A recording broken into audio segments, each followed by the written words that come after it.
সেটা জানি না। শয়তান ভালো করে জানে দখল করতে হবে কি।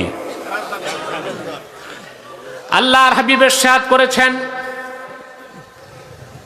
আশ-শায়তানু জাসিমুন আলা কলবি বনি আদম ইযা যাকারা ফাখানাসা ওয়া ইযা গাফালা ফাওয়াসওয়াসা। অন্য riwayate এসেছে ইযা যাকারাল্লাহ ফাখানাসা ওয়া ইযা গাফালা ফাওয়াসওয়াসা। শয়তান মানুষের অন্তরে আসন গেড়ে বসে যায়, ওয়াসওয়াসা দেয়। বান্দা যখন আল্লাহর জিকির করে, স্মরণ করে, শয়তান পালিয়ে যায়। আর যখন বান্দা আল্লাহর জিকির থেকে দূরে সরে যায়, শয়তান ওয়াসওয়াসা দিতে থাকে। আপনার দেহে সবচেয়ে মূল্যবান অংশ হচ্ছে হৃৎপিণ্ড। হৃদয় পাক, মানুষ পাক। হৃদয় না পাক, মানুষ না পাক। আল্লাহ 3টা কাজ দিয়েছেন সফলতার জন্য। তার প্রথম হচ্ছে হৃদয় পবিত্র করতে হবে ঈমান দিয়ে। আর যখন অন্তরে ঈমান আসে, শিরক কুফর চলে যায়। আর যখন ঈমান চলে যায়, শিরক কুফর ঢুকে যায়। ঈমান আসলেই হৃদয় পাক, শিরক কুফর থাকলে হৃদয় নাপাক। একজন মুমিন যখন ঈমানের নূর দিয়ে তার অন্তরকে পবিত্র করে ফেলে, হৃদয় পবিত্র হবার কারণে মানুষটা পবিত্র হয়ে যায়। আর যখন কারো অন্তরে শিরক এবং কুফর থাকে, তার হৃদয়টা অপবিত্র হয়ে যায়, মানুষটাও অপবিত্র হয়ে যায়। মুমিন পবিত্র। কাফের মুশরিক যত স্মার্ট হোক, যত দামি কাপড় চোপড় পরুক, হৃদয় কি? এর জন্য ইন্নামাল মুশরিকুনা নাজাস, কাফের মুশরিকরা হচ্ছে হুকমান নাপাক। হুকমান নাপাক। আমি বলি হুকমান, হাকিকাতান, মাজাজান, সর্বাবস্থায় তারা কি? নাপাক। ভালো করে বুঝেন, মুমিন কখনো অপবিত্র হয় না। মুমিন কখনো যতক্ষণ তার ঈমান থাকবে, মুমিন অপবিত্র হতে পারে না। আমাদের একটা ভুল ধারণা আছে বাংলাদেশিদের, বলবো। আমরা মনে করি আমরা যখন স্ত্রীদের কাছে যাই, ফিজিক্যাল রিলেশন হলে আমরা নাপাক হয়ে যাই। এটা মনে করি না? আমাদের দেশে আলেমরাও এরকম ওয়াজি করে, যখন আপনি স্ত্রী সহবাস করবেন নাপাক হয়ে যাবেন, ফরজ গোসল করবেন। আরে ভাই, মুমিন মুসলমান কখনই নাপাক হয় না। সুবহানাল্লাহ কইবেন। যতক্ষণ ঈমান আছে মুমিন পবিত্র, ঈমান নাই অপবিত্র। মানুষ যখন স্ত্রীর সান্নিধ্যে যায়, তখন সে নাপাক হয় না, জুনুব হয়। জুনুব কি হয়? জুনুব মানে আল্লাযী ওয়াজাবা আলাইহি গুসলুল জানাবাহ, যার উপর গোসল ফরজ হয়েছে। আল্লাহর হাবিব ইরশাদ করেছেন, সহিহ বুখারীর হাদিস, সুবহানাল্লাহ ইন্নাল মুমিনা লা ইয়ানজুস হাইয়ান ওয়ালা মাইয়াতা।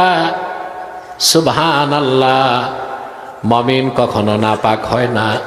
মুমিন জীবিত থাকলেও পবিত্র, মৃত্যুর পরও পবিত্র। বলেন সুবহানাল্লাহ। আর অবিশ্বাসী কাফের মুশরিক অপবিত্র, জীবিত থাকলেও অপবিত্র, মৃত্যুর পরেও অপবিত্র। তাহলে আমরা এই ভুলটা করব না। স্ত্রীর কাছে গেলে কি বলবেন? নাপাক হইছেন? কথা বলেন, কি বলবেন? জুনুব। জুনুব মানে গোসল ফরজ হয়েছে। আল্লাহ তো আমাদের বিয়ে শাদী এই জন্য দেন নাই যে আমরা প্রতিদিন নাপাক হব। কথা বলেন। আরেকটা মাসালা শিখাই, শীতকাল তো, কষ্ট যেন না হয়, বলবো। লজ্জার বিষয়, তা বলতে হয়। মাসালার ক্ষেত্রে লজ্জা নাই। দেখা যায় শীতকাল, মাঘ মাস, আপনি স্ত্রীর সাথে ফিজিক্যাল রিলেশন করছেন, রাত 1টায়, মাঘ মাস, কনকনে শীতে পুকুরে যায় গোসল করেন, এটা দরকার নেই। আপনার উপর গোসল ফরজ। গোসল কি? কখন? ইদা দাখালা ওয়াক্তুল ফাজরে, ফজরের নামাজের সময় ঢুকার সাথে সাথে আপনার উপর গোসল ফরজ। এর আগে যদি নামাজ পড়তে চান, কোরআন শরীফ তেলাওয়াত করতে চান, ফরজ হবে।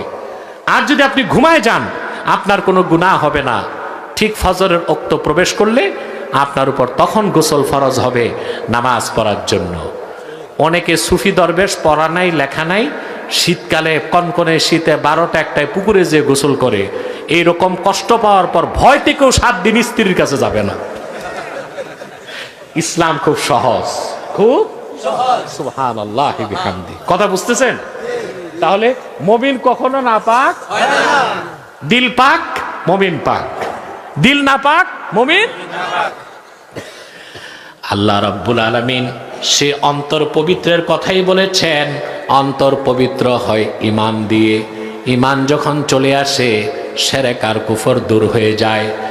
শিরক আর কুফর যখন আর বাতিল আকীদা দূর হয়ে যায়, মানুষের হৃদয়টা তখন পবিত্র হয়ে যায়। আমরা বাঙালিরা আমাদের ঈমানকে নষ্ট করে হৃদয়কে অপবিত্র করি, ইচ্ছায় অনিচ্ছায়। আমরা আজকে শিরকের গুনাহ করতেছি। কেউ পীরি মুরিদির নামে শিরক করে, কেউ রাজনীতির নামে শিরক করে, কেউ সংস্কৃতির নামে শিরক করে, কেউ শিক্ষার নামে শিরক করতেছে বাংলাদেশে, কেউ চেতনার নামে শিরক করতেছে। ঠিক না? মনে রাখবেন মুসলমান, আপনার ঈমান যদি ঠিক থাকে, হৃদয় পবিত্র থাকে, আপনার আমল নামায় যদি একটা শিরক বা কুফরও না থাকে, আপনার হাসর হবে পবিত্র সত্তা হিসেবে। শাস্তি পাইলেও আপনি বেহেশতে অবশ্যই যাবেন। বুখারী শরীফে এসেছে, আল্লাহর হাবিব বলেছেন, ফাহুয়া ইলাল্লাহ ইনশাআ আফা আনহু ওয়া ইনশাআ আকাবাহু।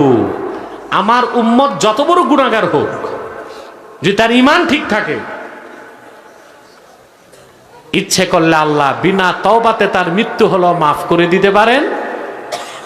ইচ্ছে করলে আল্লাহ শাস্তি দিবেন, তবে অবশ্যই জান্নাত দিবেন। সুবহানাল্লাহ। কিন্তু আল্লাহ রাব্বুল আলামিন স্পষ্ট জানাই দিয়েছেন, কোন ব্যক্তি যদি শিরকের গুনাহ করে, কুফরির গুনাহ করে, আল্লাহ রাব্বুল আলামিন কোনদিন সে বান্দাকে মাফ করবেন না। আল্লাহ বলেন, ইন্নাল্লাহা লা ইয়াগফিরু আন ইউশরাকা বিহি ওয়া ইয়াগফিরু মা দুনা যালিকা লিমান ইয়াশা। নিশ্চয় আল্লাহ রাব্বুল আলামিন যদি কেউ শিরকের গুনাহ করে, তারে কোনোদিনও মাফ করবেন না। এছাড়া বান্দা যত বড় গুনাহ করুক, যদি শিরক আর কুফর না করে, যত বড় গুনাহ করুক, আল্লাহ পাক ইচ্ছে করলে তারে মাফ করে দিবেন। সুবহানাল্লাহ।